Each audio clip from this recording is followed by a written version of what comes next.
Okay, we're recording this. And welcome, Allison, and welcome, June Roshi.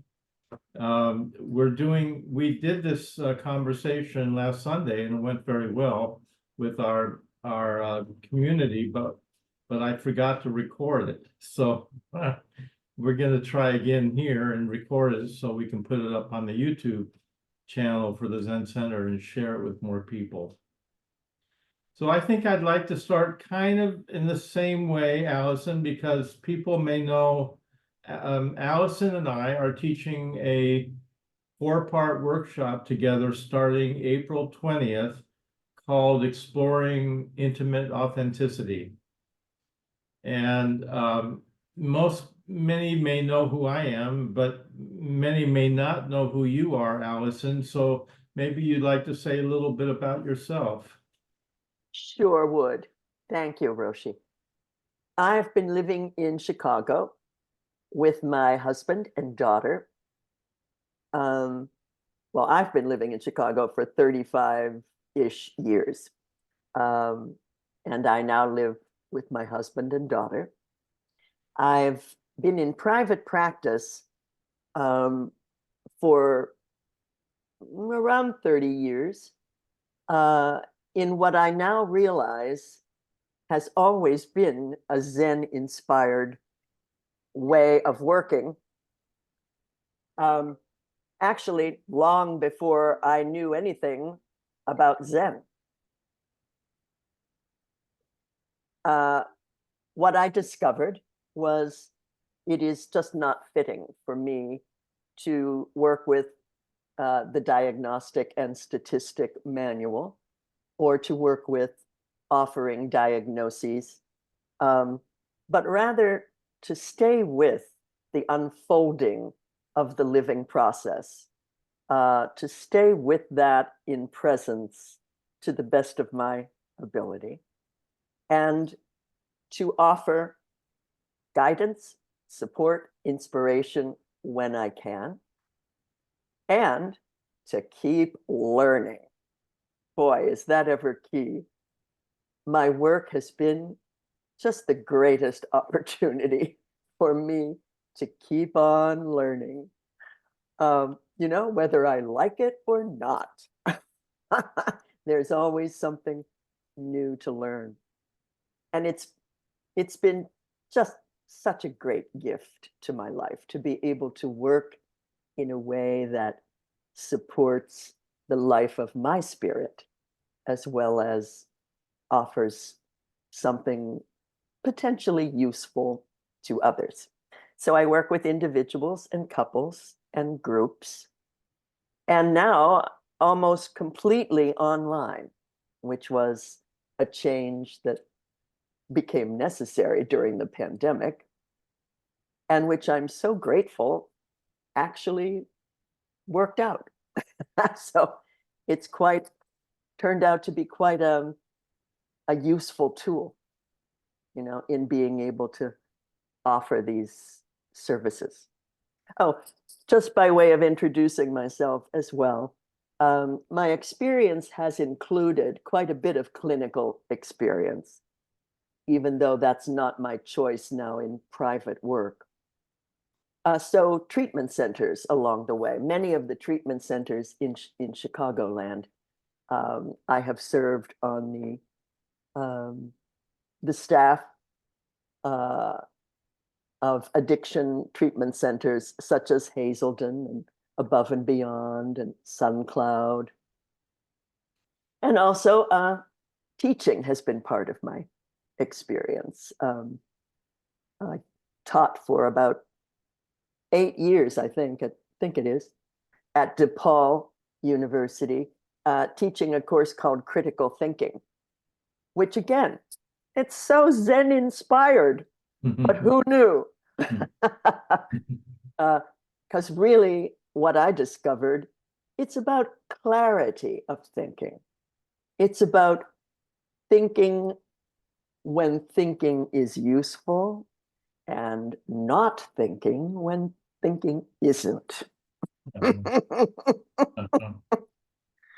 And I think that's a pretty good description of what I've been up to. I'm so delighted to be Oh, yeah, evolving this particular class. Yes, Roshi. this is wonderful to co-facilitate this together with you. So I have a question. As you and it was really interesting the way you described the way you do therapy now as kind of being with the living process, and you talk kind of about not knowing and kind of entering into the relationship without assumptions. And I know there's a lot of different ways of doing therapy, but if you approach it from a diagnostic way, then you're trying to diagnose somebody, which gives you a certain assumption about, based on that diagnosis, about who they are or what their illness is. And while that might be useful, it also kind of narrows the possibilities of just being present without any expectation with your client. That has been my experience. And it sounds to me, since you have all that clinical training, you still can draw on that when you need it, but you can also, it sounds like you let go of it when it gets in the way. I think that's right on. And I think that might be a nice segue into what we're trying to do here. When you let go of your whatever you know, which is good, we all have tools in the toolbox, but when there's that saying in Buddhism that when you use the raft in Zen, we're kind of using archetypes, but we're also then letting them go when they don't, we're deconstructing them when they no longer are working. If you can easily hang on to an archetype or an upaya or something as being the way. Yes. And then it gets rigid. And so there's this saying in Buddhism, if you use a raft to get across the river, then once you're across the river, leave the raft because you're going to have to climb over a mountain and you don't want to drag the raft with you. Right. So I really like what you said. And I think that's a very nice segue into what we're trying to approach here, because I think we both have this sense of something that's almost ineffable, that we can't quite say that the world is sacred and relational. And we want to see that clearly. We want to be with that. And it's ironic to me that I was thinking about this before we got on, that it's, because we're trying to talk about intimacy and what is intimacy. And again, it's ineffable. You get to a point you've got to use poetry or something. It's not, and yet we all know that to be intimate with others, we have to be intimate with ourselves. And what struck me, the kind of irony is this is to really be intimate with yourself, you have to let go of yourself. Yes. And so I think that's a huge teaching in Buddhism, is that this the way that we isolate the self and become a solo self unto ourselves is the primary source of suffering we call ego. And so many of the Buddhist teachings are talking about prajna wisdom, which is a wisdom not about something, but some direct wisdom, which is cutting through the ego because it doesn't have any reference points. So I think in the Zen practice, we're learning to trust that kind of wisdom that doesn't solidify the self. And then when we don't do that, we start to see more clearly that we are living in a sacred world that is entirely relational. Yes, everything's moving together. And I think we all long to belong there, to belong in this world and to be in it with intimacy. I think this is the longing we have. And I think it often escapes us. Yes, what I've been reading recently about an quote epidemic of loneliness in our culture. Yeah. I can see that today as the result of loss of intimacy, inability to discover a path towards intimacy, or just plain fear of intimacy, which of course is a byproduct of early trauma and or addiction. There's a book that Jonathan Haidt wrote just book came out with called The Anxious Generation. And I really like him. He says that the social media, it's the the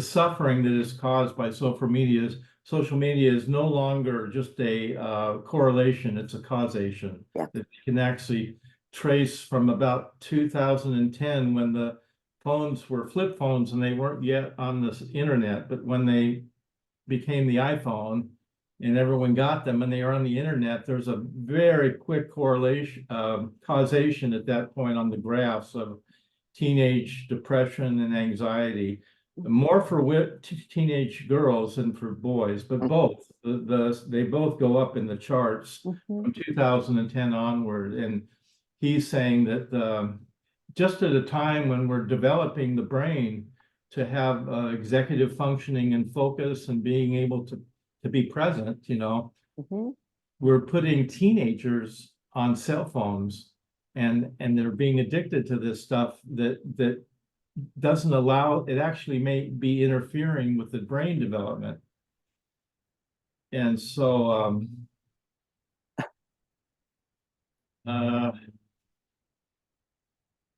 yeah, Jim Roshi.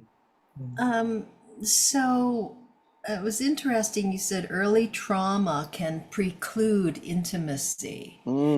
So I wanted you to just define intimacy.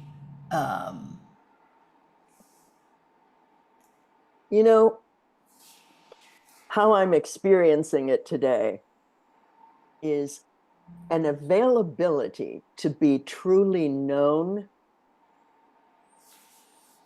availability to be truly seen.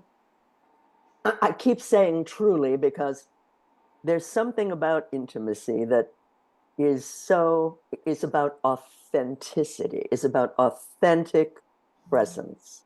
This is who I really am, and I don't need to hide that. I don't need to even defend that. I'm available to be seen and known. And also, it occurs to me, and I'm available to see you and to know you. You know, that it works, intimacy works both ways. I desire to be seen and known for who I truly am. And of course, I didn't realize that I left this out. Loved. I can't be truly loved for who I am unless I'm known. Right, right. And I'm suggesting that that early trauma for so many of us makes that availability impossible. It's too terrifying. I can't be seen and known because that will make me a target.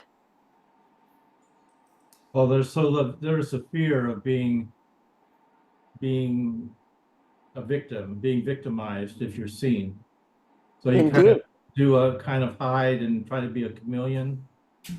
And or send in the understudy, as in, I've got an image, right? That Yeah. I'm pretty sure you're going to like and approve of. Yeah. And it's not, of course, who I am. Yeah. However, I'll send her in because she'll do the job. I think that's why the social media is so depressing to many teenagers, because the image they present is one where I'm always happy, and they're not, no one's always happy. And so Right. there's discrepancy, and they look at that and they say, well, all my friends are happy, but I'm not. And then they feel depressed because, you know, Of course. something the matter with me. The opportunities for comparison in terms of social media, of course, are legion. Yeah. And we learn in exploring intimacy, we learn that, wow, comparison can be deadly. As soon as I'm in that mode of focusing on somehow measuring my own worth against the perceived worth of others, good grief, how can intimacy possibly emerge within that context? And So then we learn comparison is, in a way, almost an instant block to intimacy. Then you add to that the really disembodiment that's in the culture at large, that's due to a lot of the digital stuff.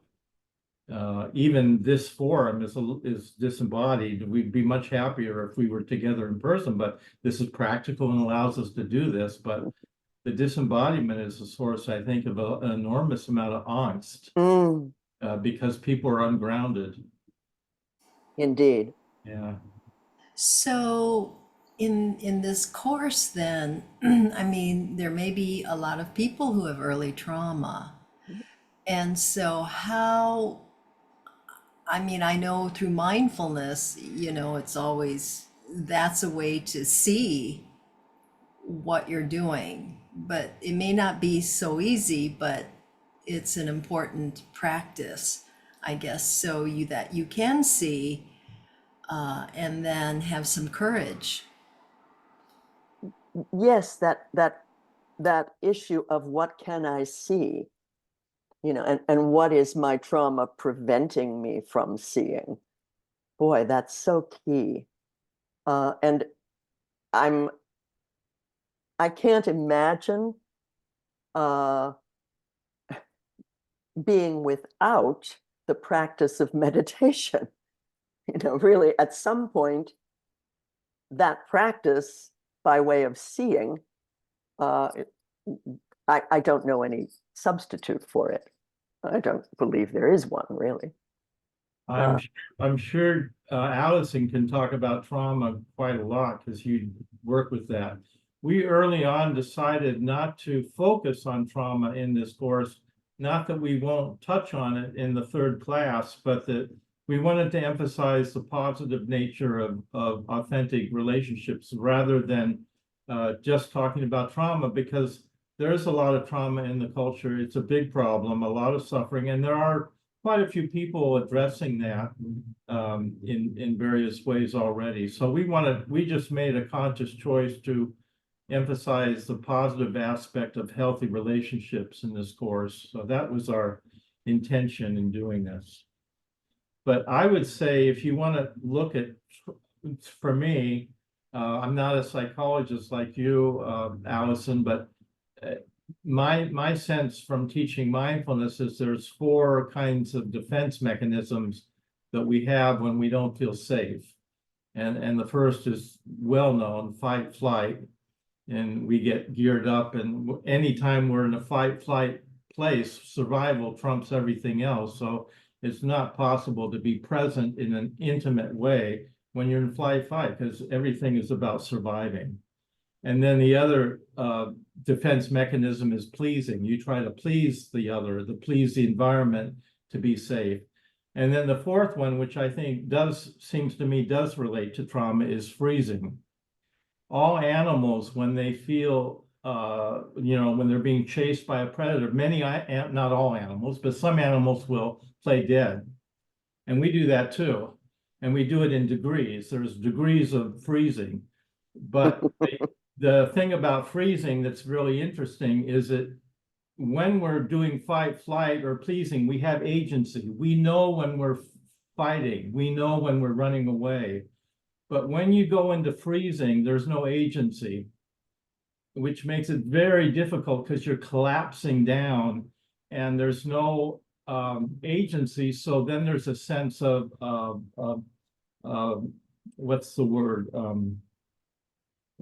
Disassociation happening. And I think that's often associated with trauma. So I think does that sound correct to you, Allison? Yes, indeed. It sounds so clear. Mm-hmm. That freezing state really separates us from our own presence Yeah. in a profound way. And so we're missing all the usual information that presence provides. Yeah, we talk about this a lot in our mindfulness courses in terms of polyvagal theory. Mhm. That seems to be very helpful, that there's three parts of the vagal nerve. The top one where we are in a place of social engagement where we could be intimate. Mhm. Then when we get triggered into fight flight, we move down into a place of survival. And then the lower dorsal vagal nerve is where we collapse. And it's not all negative because we're using all of that vagal nerve all day long. And when we go to sleep, we're actually using the dorsal vagal nerve to let go. But I also know what it's like to be stuck down there. I have been stuck down there and for days sitting in a room without moving when I was hurt by something, and it was really painful and Mm. completely dysfunctional. There was nothing I could do. I didn't have any libido energy. I was depressed. I couldn't do anything. And it took me 2 or 3 days just to come out of it. But thankfully, I have a meditation practice and I have a loving wife that supports me when these things happen. So I could move out of it. And I think that's the good news, is that you can move. These things aren't fixed. We can learn to manage and regulate our energy so we can come back to a place where we do feel safe. And then, that the joy and the love that come from being connected intimately is so powerful that we all long for it. We're going to try our best to get back there.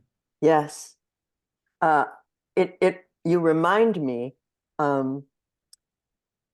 just one person can make such a difference. Oh, yeah. The reliable presence of our relationship with just one other person who is able and willing to say, what's going on? You don't seem like yourself. Or, whatever information is not readily available from within us. Yeah. Often that relationship with that other person can provide the mirror, that we can see what's going on. Oh. Yes, that's the other thing they say in polyvagal theory, is that we co-regulate. Not only do you regulate yourself, but you co-regulate with another person. So if you're shut down and the other person is in is an open social engagement mode, they can bring you back there. So we can co-regulate, I think that's just beautiful. We are inherently relational. It is. Isolated. We're not solo selves. Somebody in conversation the other day describing this used the word exquisite. And it really is that exquisite, that dynamic of interrelational, opportunity. I have also noticed in my husband's recent recovery from illness that our beloved cat, intimacy with animals, which often it's easy to forget about. And I noticed what an incredible healing dynamic that has been for him, to be intimate with our pet, and our pet totally available for intimacy. No blockage there, And it's part of the, isn't it? It's part of the sacred interrelational nature of all life. Yeah. So I think the thing that we had talked about before is there's this notion of that our world is sacred and relational, and Martin Buber called it the I-thou relationship. So when we are in an I-thou relationship, we see in Buddhism, we would say Buddha nature. I see your Buddha nature, you see mine. And it's when we're in that when we see each other that way, then it's sacred and intimate. And then understanding the nature of projections can be really helpful in kind of working with how we go out of how we project and put something in the space between us that gets in the way of, and now we don't see each other's, I think you're doing something and I get angry and I project my anger onto you. Yes. And if I'm not willing to own it, then I'm going to say, oh, Allison's angry at me. And then I don't have any agency or responsibility for my own anger. So I think part of practice is just being responsible for your own emotion and getting that, hey, I just polluted the space between us. And now all you see is you as being angry, but I'm actually just seeing my projection. And if I can know that, have a meta awareness that I'm projecting in that way, then or I remember that I saw you as the Buddha a little while ago, but I'm not seeing you anymore that way. I want to take whatever's in between us back. I want to eat that projection and Yes. withdraw so that I can see you again. And I think that's very much kind of the process of being intimate, is that there's something exquisite about seeing each other as Christ or Buddha. And we long for this. Yes. And we learn, I think, with practice what gets in the way of that. Mhm. And if we're brave and humble and honest, we'll just own what our part of what's getting in the way and acknowledge it and bring it. It's always here. We can always be intimate, and knowing that means that it's all workable, even though we suffer and we mess things up and we make, we can clean it up. Yes. So often in my work, I notice that feelings, our experience of emotional energy, that is our fundamental reliable source of information about what's going on, what is going on with me. If I skip that part about what am I feeling, then, as you just said, Roshi, projections are very likely. I'm very likely to be simply skipping the truth of my experience and deciding what's going on with somebody else. Well, I think you said it earlier when you were saying being available.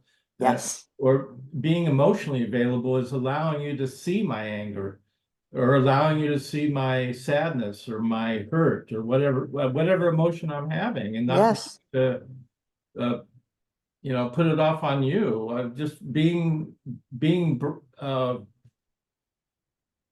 kind and brave enough just to be with how I am, and it may not be very pleasant, or it might not be very pretty or happy.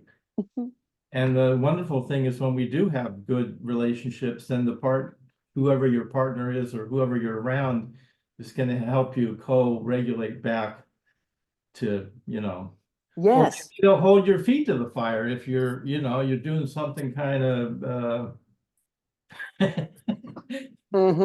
there's also that aspect of tough love in relationships where your partner, calls you on your stuff. Yes, indeed. It comes up often in my work. I'm not really trusting this, which is sometimes the magic words to offer, that there's something about this I'm not trusting, something's missing here. And so often what's missing is that truthful information about what am I feeling. Yeah. It's interesting because in Buddhism, we put a lot of, we really value wisdom, which we call prajna wisdom, this kind of direct, non-referential intelligence. And I think if you trust that, it's a kind of no bullshit meter. And it really cuts through your own bullshit. And if you're really trusting that, then you see when you kind of get when you've overreacted or you're off base with something. This happens occasionally. I want to say occasionally with June when she'll tell me to do something that I've already done something, and she'll come in and make a suggestion for another way to do it, and I'll just have a hissy fit. You know, I just get, and in that moment, I don't know who I am. I absolutely don't know who I am. Right. And June's saying, what's the matter with you? Why are you getting so upset? It was such a small thing. And then I have to sit with it and calm down. Then I say, yeah, I just lost myself. You know, Not good. so much of what we're looking at today, I'm reminded, support, reliable Think so. support. Wow, you know, without it, how on earth are we going to meet this challenge of, you know, Yeah, availability for authentic intimacy with yeah, ourselves and others, definitely. and reliable support. It's so available and yet often so hard to connect with, you know, because of fear or, um, you know, various ways of trying to control things. You know, why invite somebody else into this? Yeah, I think what you're saying is really on the mark. And I talk about it as the loss of social capital.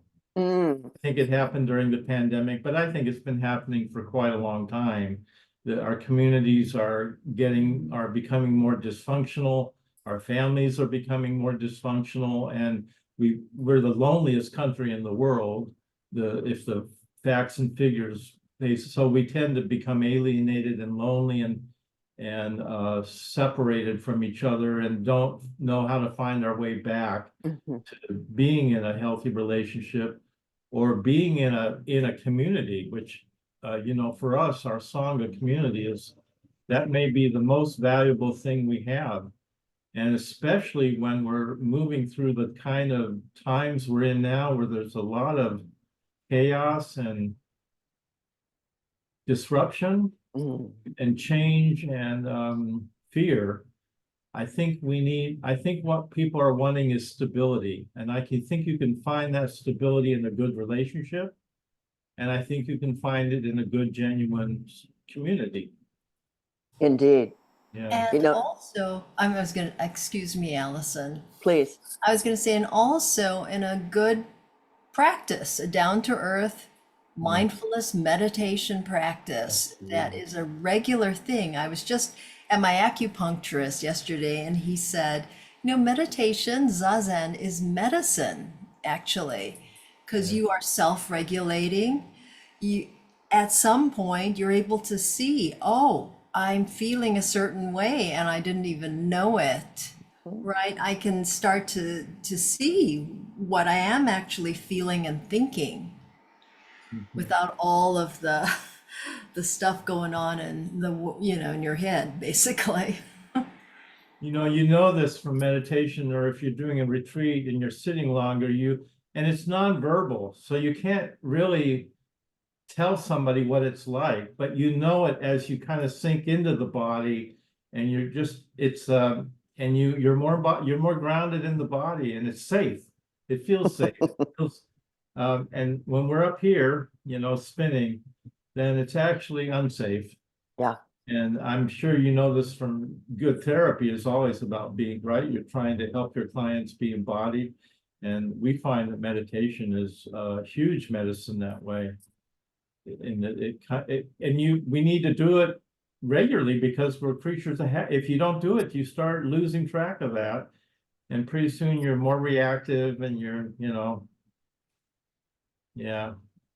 You're kind of in your habitual mode of reaction to things. We so easily can become thinking heads, talking heads. Yeah. You know, Yeah. bye bye body and all the information that that it has to offer. Yeah, we think we have a body that's just there to carry our head around. Exactly. Exactly. Oh dear. Yeah. Yes, I was going to also talk about feeling your feelings, right? Mm. Because in our culture, that's not really encouraged, especially if it's anger, right? Or even sadness can be difficult to feel. So, yeah, We, to be able to do that, right? Yeah.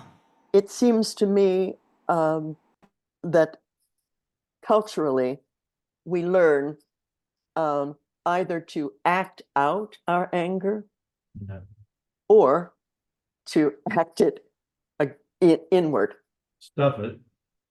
And little or no tools uh, by way of, okay, I feel angry. Now what? Now what are my options Yeah. for feeling this, for expressing it appropriately or not, you know, for staying with it by way of paying attention. What is my anger offering me? Is there new information about injustice that my anger is offering me? Um, in other words, just like any other feeling, to honor it, to pay attention to it, to allow it to be felt and known, Well, and then to determine expressing it or not. well, I think there's a gender issue here too. The women are supposed to be angry, and men are it's trained from early on. Men can be angry, and it's okay. But for women to be angry, it's somehow not culturally appropriate. But what you're saying about going into the anger, my Zen teacher, who was also a psychotherapist, has taught me this upaya, which is very close to nonviolent communication, where and when you're angry, you stop and ask yourself, what is my anger wanting? Mm. And what your anger is wanting is going to be positive and good for you. And Mm. it's about you. It's not about anybody else. And so you ask this question and you keep asking it and you say, oh, my anger is wanting to communicate with so-and-so. But oh no, that's not about me. So what is my anger wanting? And you keep going down and down and down until you get what is it to maybe my anger is wanting peace. Yeah. Anger is wanting order. Maybe my anger is wanting justice and fairness or accountability. And then when you get there, the second question, which is very Zen, is how long, be honest now and answer this question. How long do you want that to last? Mhm. And when you're bringing in we don't usually bring in the time element to an emotion. See? So if you say, I want peace, how long does that last? How long do I want it to last? Well, I want it to last for a long time. 90%? Is that realistic? Probably not. So then all of a sudden the whole thing just kind of is empty. Mhm. It's empty. It's like it's not unimportant, the emotion, and it's mine and I own it, but it's also passing through. And what it's based on is going to pass through. And I think where we suffer is we hang on to some outcome that we want to happen or we want to change somebody else. Mm. And again, we're stuck in the projection and then nothing works. But if you ask what's the emotion wanting, and it's going to be positive for you, it's always going to be good for you. Mhm. Then you're kind of going in that deep rooted place of the deepest need and the deepest need that you have that needs to be met in that emotion, and then you've really connected, and it's very embodied. When I do this, I just feel something, and then when I do the time element, it's just like it's just like, Yeah. I just And feel this release. and how wonderful that we get to take our time, Yeah, in we don't give ourselves enough time to be embodied. indeed. It's just no, yeah, we're just too impatient. Specifically with regard to this anger piece, I'm remembering in my early work in domestic violence shelters, Yeah. the women I worked with had one thing for sure in common that was fascinating to me at the time. I had no, I had no idea of it. None of them were in touch with their anger. Oh, None of them expressed any anger at all. that's really interesting because the men are in touch with their anger, but they're not in touch with their sadness. We did a lot of work in Hawaii with domestic violence, and I worked with men for a while. And it was across the board, right, in terms of demographics. But a lot of men raised in our culture know how to, they're given permission to be angry, but they don't have a very wide vocabulary for their emotions. So if they're feeling sad, they feel kind of vulnerable and uncomfortable with that. So instead of being sad and having that sad and tender heart, they interpret it as anger and then they act it out. And it's so sad to see that women can't have their anger and men don't seem to be able to have their sadness. Yes, it's as though culturally we have assigned permission for certain feelings and the lack of permission for Oh, others. yeah, there's big judgments on both, right? If men cry, they're weak. If women are angry, well, I won't use the words that are used, but they're they're nasty. Mm-hmm. Mm-hmm. Yeah. Right, so those are habitual ways of thinking, right? That we're working on changing the habits. So it takes a little while Yes. to learn. I hope the women became in touch with their anger. Sadly, no, not in that setting. Well, That it's setting at threatening the to the, time yeah. was simply by way of providing a safe space. I see. And then further resources, of course, were available. And, I never knew, whether they could avail themselves. Actually, at the time, within that system of the shelter itself, bringing the issue of what are you feeling, Yeah. was not welcome within that system. In Oh, fact, at the time, that's horrible. it was viewed as, quote, victim bashing. Ah. So We're- this is a great example of really of a system that's Yeah. avoiding intimacy. Yeah. Yeah, we have this toughness and this John Wayne thing in the culture about, you got to be self-reliant. Yeah. It's so toxic, especially in men. Isn't it? Yeah. To bring this back to a more positive note, we have what we call the three tenets in the Zen peacemaker tradition of not knowing, bearing witness, and loving action. And I think that it's a wonderful way a very down-to-earth way to talk about what the Zen practice is. So when we practice not knowing, when we practice meditation, we are practicing not knowing. We're practicing not doing, which is very hard for us. So the not doing is settling you down. And we're always practicing that. So you show up without so much expectation or, preconceived ideas, and you're open for learning what's going on.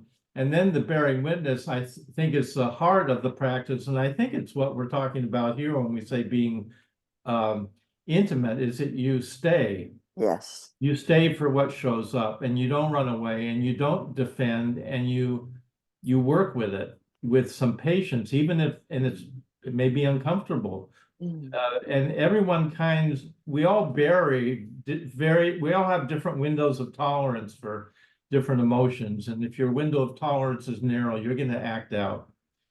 But if you through meditation, I think you're broadening the window of tolerance for those emotions so that when anger or the sadness comes up, instead of acting out with chaos or contracting into freezing or disappearing or running away, you stay with it and you can move through it. Mhm. And I think meditation helps you not in an analytical way, but just the fact that if you're sitting enough with yourself, whatever you're avoiding, it's going to come up. And if you're brave enough to stay with that, you are actually organically building a wider window of tolerance for that discomfort.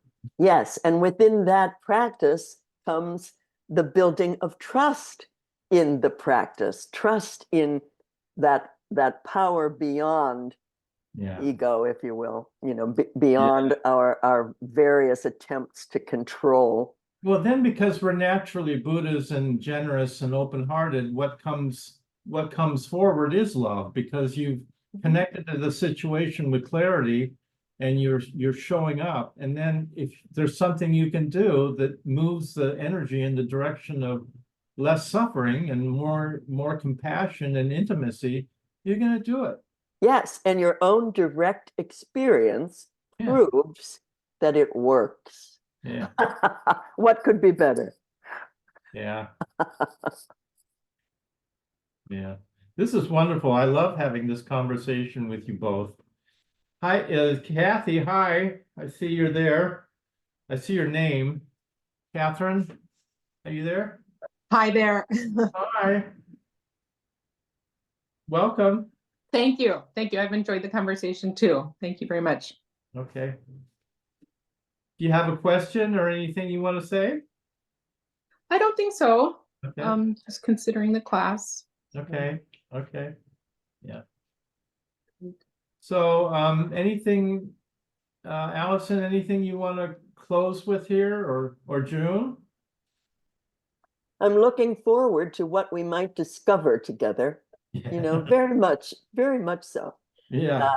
To what co-participating will have to offer. Oh, I really enjoy doing this with you. It's fun for me to collaborate with you. Thank you. Me too. Yeah. So if we don't have any, it seems like maybe we're done. Any questions, comments? I feel complete for today. Yes, thank you both for today and looking forward to the class. Thank you. Okay, so we'll see each other next for the class on Saturday, April 20th at 1 o'clock. And we're going to do this online only, Catherine, if you want to sign up. Hope to see you there. Okay. You're in the mindful parenting group, aren't you? I sure am. Yes, You have children? I do. I have a 15-year-old and a 12-year-old. Ah, wow. Yeah. Uh-huh. Yeah, really enjoying the Zen parenting class. It's Oh, good. You're in good hands with the people running that. Yeah. absolutely. Yes. Kelly and Carlene, Kathy, they're wonderful. There. They're all Yes. parents, so yeah. Kathy Bell's a good friend of mine. So yeah. Good. Yeah, she's wonderful. Yeah.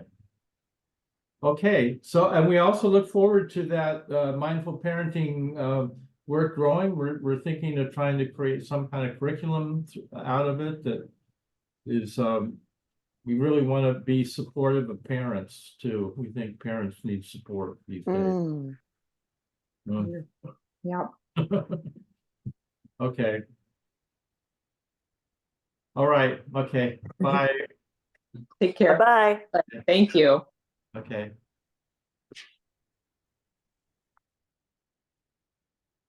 Bye, Allison. Bye, Robert. Thank you. Okay.